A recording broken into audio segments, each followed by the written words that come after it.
Let's get into a National Geographic article from February 1937, written by Douglas Chandler, entitled Changing Berlin. And Chandler, and I assume the National Geographic's hearing so much of what was coming out of Germany and what was happening in Germany, decided to go to Berlin and see exactly what was going on. What had Germany manifested into from the Weimar Republic to the National Socialist control of Germany, and to see what Hitler's Germany really looked like. So we start the article on the first page as Chandler is getting off the plane into Berlin. He says, "The silver-haired lady whose chance acquaintance I had made in the plane with a red cross on its tail was met by her husband. Presentations concluded, she insisted that I accompany them in their car to my hotel. 'You'll find our city in a state of transition,' she remarked as we sped on our way. 'The pompous old architectural forms are vanishing. I am a native Berliner, but I don't deplore the change. In fact, I'm happy to see the new age evolving, a style of realistic beauty in keeping with today's practical needs.' I was astonished at this expression of tolerance for the upsetting of tradition, but it was only the first of many such surprises. 'Come and dine with us when you can. Find a breathing spell,' said my hosts as we drew up before the address I had given. I accepted with warmth and waved them goodbye from the curb. Ensconced in the high-ceiling room of the hotel to which I had been recommended, I set myself to the task of a cursory orientation by means of a little green book, Berlin from A to Z, an official directory. As my eye roved through the alphabetical list of city streets, I realized that here before me was the itemized history of the Mark of Brandenburg. Important victories on the battlefield and the generals who won them, names of former margraves, princes, and kings, religious upheavals and the leaders who sponsored them, wizards of science, poets, painters, philosophers, and musicians, outstanding personalities of the new government. These and a multitude of other events and individuals are recorded among the names of the 9,500 streets within the city. Luther Street and Luther Bridge. Ah, here is our heroic reformer of the little town of Wittenberg. His pronunciamento brought, some 2 centuries later, an influx of French Huguenots into Protestant Brandenburg. Therefore one finds a Franzose or a French street, with its French church, and likewise a French school, in which to this very day French is the spoken language." So he goes on naming off some of the street names, which is something I find admirable. Many of the street names were named after heroes of Germany or contributors to the German culture. All right, so we fast forward a little bit. Bearing my Berlin from A to Z, I sallied forth into the huge metropolis. The baffling element of Berlin's character is its extreme simplicity. One anticipates complexities which do not exist. The city is unaffected and logical as the language spoken by its inhabitants. Before one can begin to comprehend what makes Berlin tick, preconceived ideas of capitals must be cast aside. Gradually, out of the confused outlines of the vast mass emerges a recognizable pattern. Behold the anomaly of an urban agglomeration. With a total population of some 4,222,000, a city which can boast one of the most highly perfected transportation systems in the world, with every convenience contributed by science, and yet which contains within its limits the following: 20,000 cows, providing a third of the milk supply, 30,000 pigs, 10,000 goats, 700,000 chickens, 180,000 rabbits, and 5,800 people keeping bees.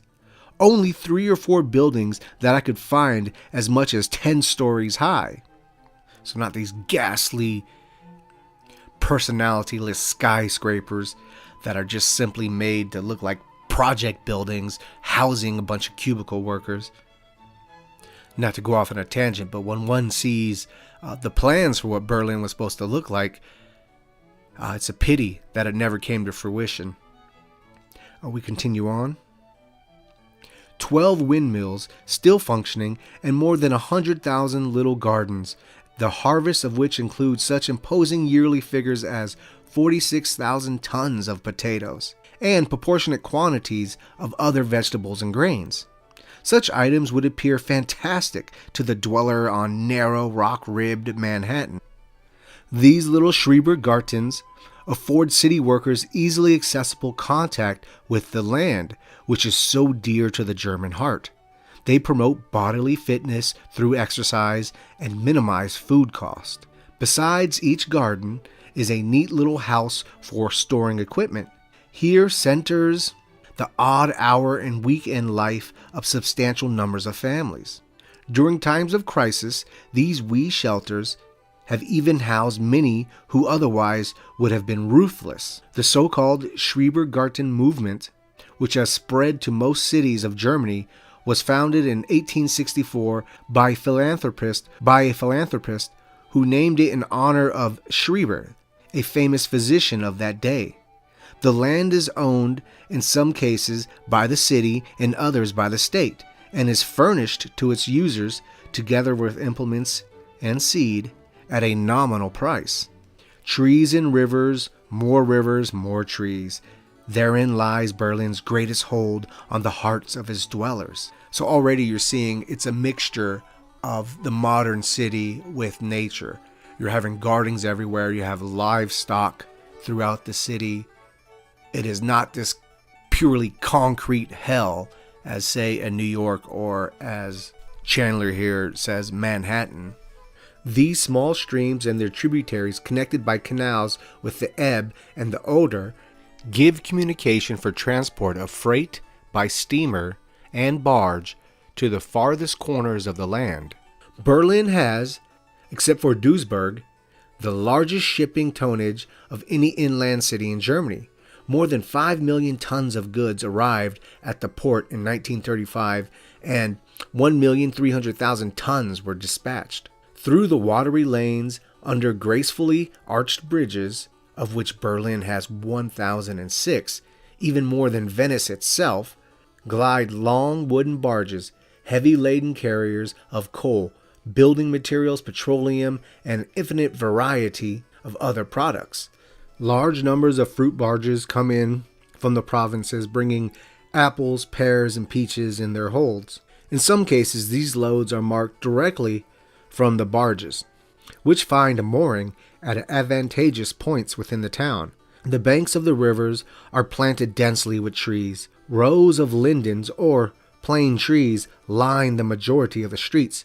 The public parks are standing armies of trees in close formation, through which cut beguiling avenues and paths. The most numerous member of the tree family is the linden.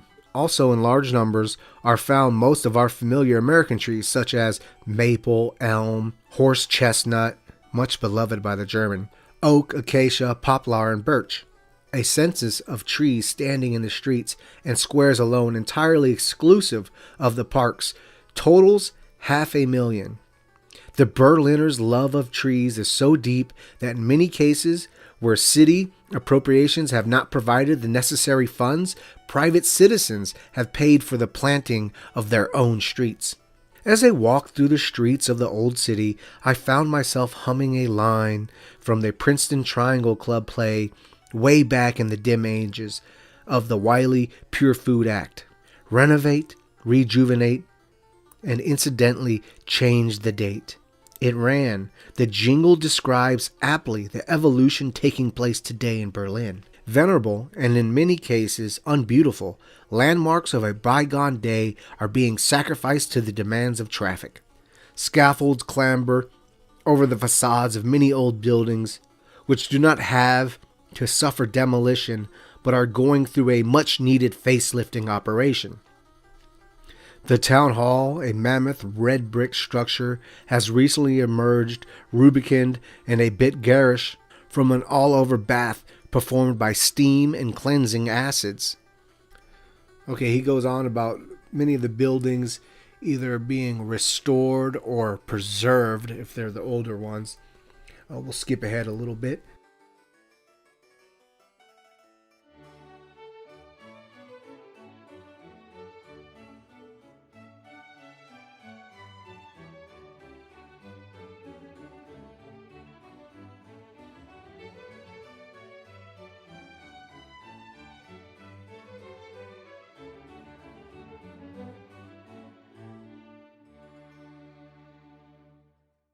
The pace of Berlin's pedestrian is conspicuously unhurried. Motor traffic, on the other hand, is unusually rapid. The drivers of the 620 omnibuses hurl their two-story leviathans from stop to stop in lurching bursts of speed. The air brakes hiss with splendific suddenness. The comparatively small number of motor vehicles in Berlin helps explain the village-like appearance of most streets. Counting private cars, trucks, and motorcycles, registrations from 1936 show only a few more than 40,000. The traffic flow has a heartbeat of 30 seconds, half a minute of red light, an orange flash warning of change, followed by half a minute of green. To one accustomed to the longer intervals of most American cities, it seems at first a little hysterical in its frequency of interruption. Upon arrival, I was petrified to see autos passing stopped streetcars. The law, however, permits such passing, with the injunction that is to be performed with extreme care. The large number of bicycles on Berlin streets creates an additional hazard for the motorists, especially as the riders seem endowed with a sublime faith that the vagaries of their delicate vehicles will be unfailingly observed by truck and car behind them. Yet with it all, casualty statistics are not high. The city's fatalities from traffic accidents totaled 358 for 1935. The traffic lights halt squads of cyclists, girls in unbecoming but practical divided skirts, delivery boys carrying bundles bigger than themselves, tenders of street lights pedaling precautiously from lamp to lamp with 8-foot ladders strapped to their shoulders. The Berlin resident receives 4 deliveries of mail a day on weekdays and 1 on Sunday for good measure. 5,000 post boxes announce their presence on street corners with a lustrous surface of red, that shade which someone has described as the color of audacity. Until within the last year, they were a sober blue, but the color experts announced that they lacked visibility. Special delivery obtains, but for those who desire extra rapid service, there is the fast-functioning pneumatic tube system reaching every section of the town. This is a convenience to the businessman and an undoubted blessing to exigent lovers. I posted in Midtown an important airmail letter, business strictly, 1 hour before the starting time of the Stuttgart plane. The letter reached Tempelhof Airport in proper time and was delivered to its destination in Stuttgart 4 hours later. How many skyscrapers have you in Berlin? I asked a white jacket scupo directing traffic. A scupo is basically a policeman who protects traffic. None that you Americans would call by that name, was his answer. But, he added, we have 3 or 4 that seem pretty tall to us, and a radio tower to boot. I paid my entrance fee and rode up to the roof garden of the Europa House, the newest cloud scratcher, 11 stories high. There, surrounding an actual garden with blossoming flower beds and gravel walks, were tables set in wind-protected alcoves. While I ate my luncheon, I envied the sun baths being enjoyed by earlier lunchers on steamer chairs strewn about the lawn for the free use of roof guests. As there are no other high buildings or smokestacks adjacent, there was no soot to mar the picture. Berlin is not suffering from a lack of educational institutions with its 13 universities, colleges, and higher technical centers, 147 high schools, and 503 grade schools. Berlin University, center of educational life, fronts on the Unter den Linden across from the State Opera House. Such a dignified atmosphere of scholarship pervades the lovely gray buildings and its linden-shaded court. that no one would suspect was originally built as a palace for Prince Henry by his brother Frederick the Great. In the neighborhood of the university are several restaurants where one hears more English spoken than German. The guests are primarily exchange professors from American colleges who come to Berlin to research or other scholastic purposes. Modernism is not aggressively present today in painting and sculpture. The windows of the moderate-price art shops are filled with decorative prints and paintings designed largely to please the conventional taste. Scenes portraying the fecund grain-filled mountains, peaks piercing the upper ether, animal pictures, flower studies predominate. Only a few doors from the American consulate in Bellevue Strasse, street of the better art dealers, there has recently been opened an exhibition of the latest styles in modern furniture. Designs compare favorably with similar showings I have seen within the last year in other European countries. Ingenious use is being made of materials hitherto unknown to furniture making. Has anyone ever regretted the demise of a statistician? Once wrote a disgruntled epigrammatist. Comprehensible point of view, but there are exceptions, and I had the luck to meet one. At the head office of the city's Bureau of Statistics, I found the chief, a person of considerable humor. Surrounded by diagrams and graphs, he fed me with such factual morsels as the following. 720,000 loaves of bread go each day to Berlin homes. 11 tons of coffee made from malt are drunk each year, and only 2/3 as much real coffee. Some 50 million people annually visit Berlin's 400 movie houses. Meat consumption is on the downgrade, having dropped in 1 year from 157 to 127 pounds per person. Beer consumption has shrunk 40% in the last 8 years, a fact of much significance as foreshadowing the physique of the future Berliner. Now, however, the youth of Germany, striving for physical efficiency, scorn anything but the most moderate beer drinker. They predict that paunchy waistlines and bulging necks will be unknown to the next generation. Unfortunately, that did not come to fruition because, as you could see, Germany was well ahead of the curve when it came to health. According to recent stats now, Germany is one of the fattest nations in Europe, almost on par with America.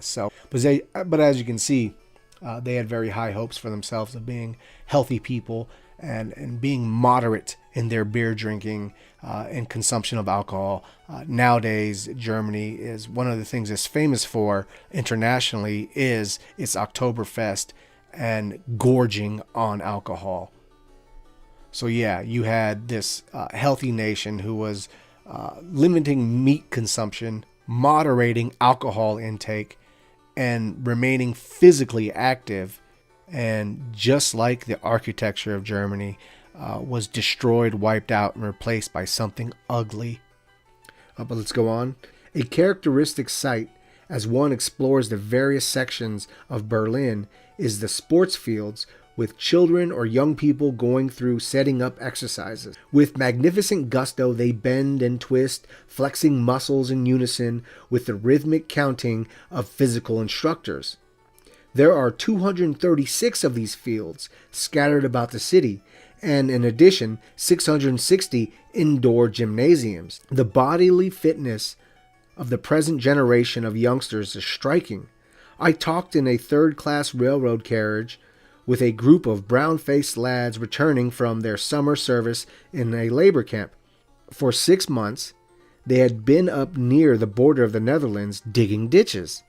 They described to me the routine of the camp life. Reveille at 5 a.m., a man-sized breakfast, which sounds more like a lunch, with soup, meat, and potatoes, ad lib, shovels flying until noon, another meal followed by an hour's enforced siesta, no manual labor at all in the afternoons, program of instruction followed by an hour or two of sport, evening of pastime in any preferred fashion. Lots of us go in for wood carving, stated one of my fellow travelers, and digging into his gear, he proudly exhibited a carved picture frame with the coat of arms of Dresden, his native town. And Dresden, infamously known for the civilian massacre by the British in the firebombing. Every German boy, regardless of social position, must, between 17 and 25 years of age, give 6 months of labor service to the state. Oh, I love that. Every German boy, regardless of social position, must, between 17 and 25 years of age, give 6 months of labor service to the state. There are 1,200 camps throughout Germany, with 166 workers to a camp. The men live in light wooden barracks pinned together with bolts, which can be transferred from place to place as each job is finished.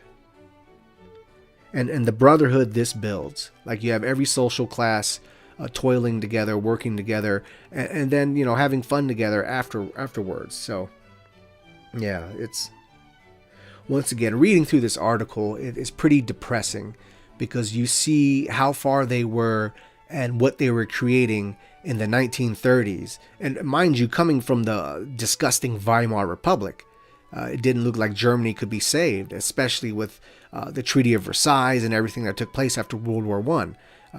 Then they quickly built this society, and only to be wiped away in the end. And then, to be demonized for the next 60, 70 years. Irrigation of dry lands and swamp drainage are the exclusive tasks of these labor camps. No road making or other form of construction which could compete with paid labor. Service for the girls of Germany is not obligatory. However, it is the vogue to volunteer for such tasks as assisting workers in the fields or in the homes, caring for children, or substituting for an office or factory worker so that a person can take a vacation without pay. Stores are beckoned with announcements of autumn sales. Windows teem with merchandise including conservative copies of Paris models to sell women with small incomes.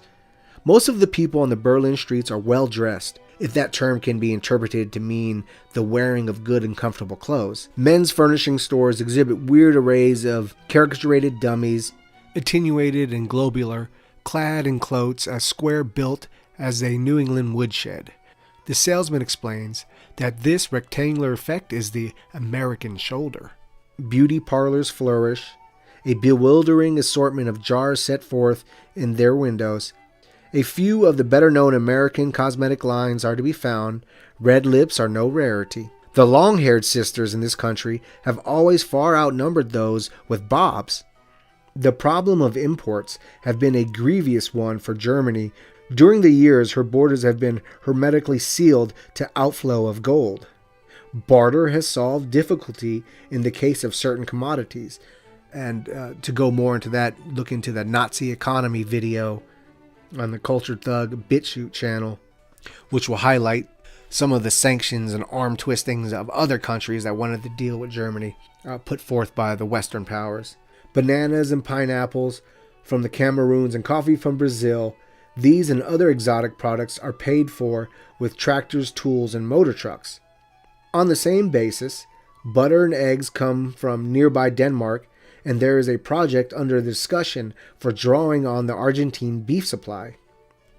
Much midnight oil has been burned in the research laboratories during recent years in the hunt for new, inexpensive synthetic materials. Little short of miraculous seem some of the results demonstrated to me in Berlin. Synthetic rubber is now so cheap that the stores use rubber bands for small paper parcels because it is more economical than string. The art of making the public conscious of unexpected needs is not yet highly developed. Advertising is still in the nursery stage. Highways are not cursed with helpful hints of complicating existence. Beauty preparations and cigarettes occupy the lion's share of magazine space. In the tram, subways, and elevated trains, instead of the large car cards which challenge the American eye, are narrow strips not more than 3 inches wide, proclaiming in rhyme the virtues of certain wares. One brand of furniture and one of orthopedic shoes preempt the entire lateral space of all cars. Verse also is much in vogue for the teaching of safety rule. One poetic plea against the evils of coughing and sneezing which appears in every public convenience, may be freely translated thus: hold it as your duty, brothers, not to give your germs to others. Cough not to your neighbor's face. Handkerchief's the proper place. If you feel impelled to sneeze, do it likewise, if you please. Humor is employed far and wide as every instrument of public education. Every railroad station has a bulletin board on which appear in lucid colors grotesquely exaggerated pictures of what will happen to you if you lean against the door, place your baggage insecurely in the rack, climb on moving vehicles, or fall victim to a dozen other pitfalls of the road. Determined to hunt up the worst of Berlin's tenement areas, I plotted out a 2-day walk through the quarters where the other half lives.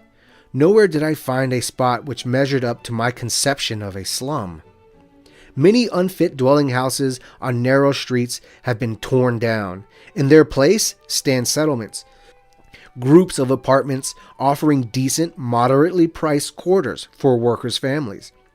Nearly 3,000 have been constructed. Some have small gardens attached. So, like any decent reporter, he sees all this beauty and all these good things going on in Berlin. He's like, well, let me go find the slums. Let me go see how this other half lives.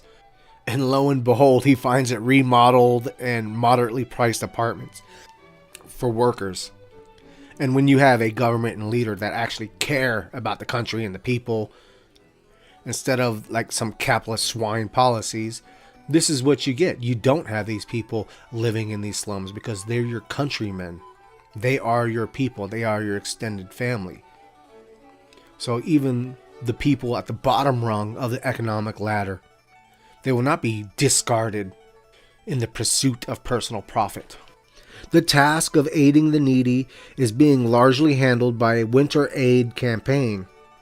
There are, in the whole of Germany, 1.25 million voluntary workers contributing their services, which has kept administrative cost of the organization down to 1% of the total sum handled.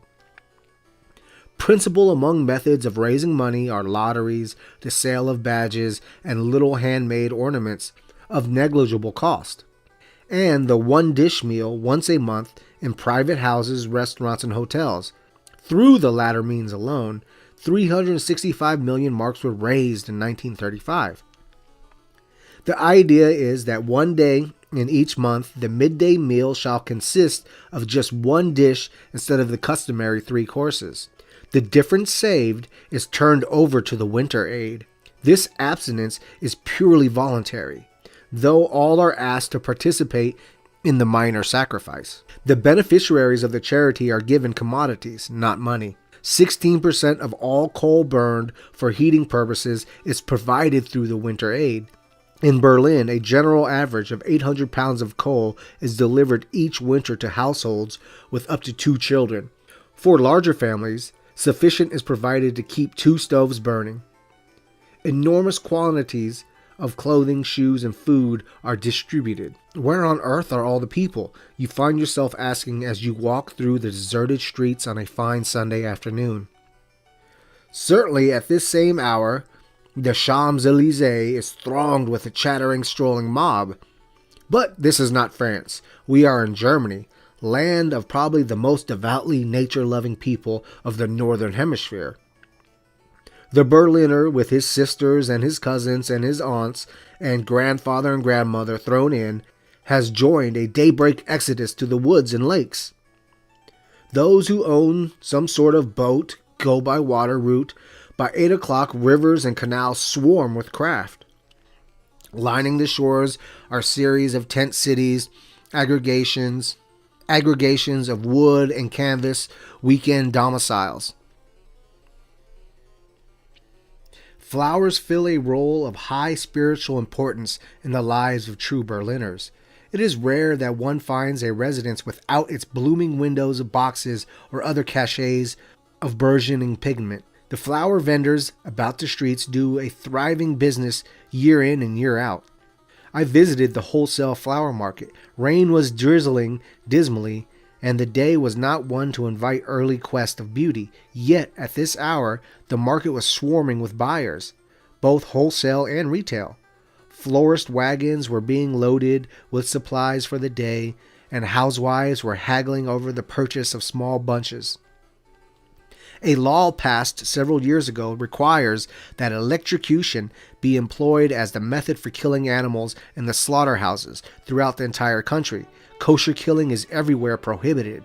The system of house numbering is about to undergo a much-needed change. Up to the present buildings have always been numbered around a street, up the right side and back down the left. Great is the resulting confusion. A compilation of the minutes lost thereby since Albrecht the Bear first crossed the Spree would surely reach astronomical figures. An anomaly of public utility situation is dual ownership. Part of the system is owned by the city and the rest of the property of the state. This results in keen competition between different branches. The same dual ownership is found in the gas works and electric works. There is at present a sales of advertising war going on about the respective merits of gas versus electrical refrigeration. A surprising amount of road construction is now underway in around Berlin. The fine highway, when completed, will entirely encircle the city on its outskirts and will serve as a valuable time saver through traffic. Amazingly ambitious is the program of highways now in progress throughout the length and breadth of Germany. The roads are unusual in construction, of a depth and solidity which should ensure years of duration. Boulevards are built in double lanes. Each strip is a one-way road wide enough to accommodate 4 cars abreast. There are no crossings. All transverse traffic lanes, pass over, bridges, and intersections are provided with the 4-leaf clover type of lead-in. When the now finished stretches are joined, one will be able to drive from the North Sea to the Austrian frontier in about 12 hours with a fast car. And as he finishes the article, winter comes to Berlin. At the close of my last day in Berlin, I stand on the north end of a bridge facing the curve of the Spree. Around me, a white cloud of gulls is tilting, crying through the sad hush of a failing autumnal day. Back from the Reichstag, which looms in the near distance, the setting sun throws a red glow on the ornate dome and the gilded horseman. Across the bridge, returning from an outing, marches a group of small boys wearing the uniform of the Hitler Youth, short black trousers, brown shirt, and black neckerchief slipped through the braided leather holder. They are singing in accurately pitched youthful tremble that moving modern national song, Horst Wessel Lied. A faint chill creeps over the dusky, shimmering waters. Winter is not far away. I shall hie me back to my Schwarzwald and my skis.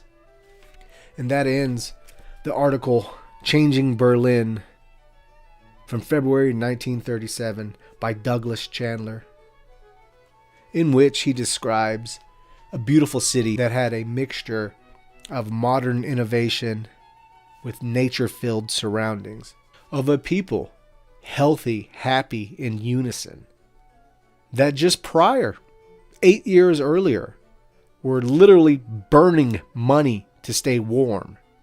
Now instead, the slums torn down, settlements built in its place. The poorest of the poor cared for by over 1.5 million volunteers, and the nation coming together to raise money to even help the poorest of the poor get back on their feet. Thankfully, there are articles like this National Geographic article from 1937 that still exist. So those of us who are raised in this modern era can go back in history and see what really existed and what really happened, instead of the malicious lies and half-truths presented by modern education, modern media, and modern anti-German propaganda. So once again, 1937, February edition of the National Geographic magazine. I bought this reprint maybe 12 years ago. I don't know. I'm sure they still exist where you can buy the reprints, but I would suggest buying it. I forget what I paid, but the price is marked up, of course. But there's some beautiful illustrations and pictures that are in the magazine, which unfortunately not all. I couldn't find all of them to place them in this video.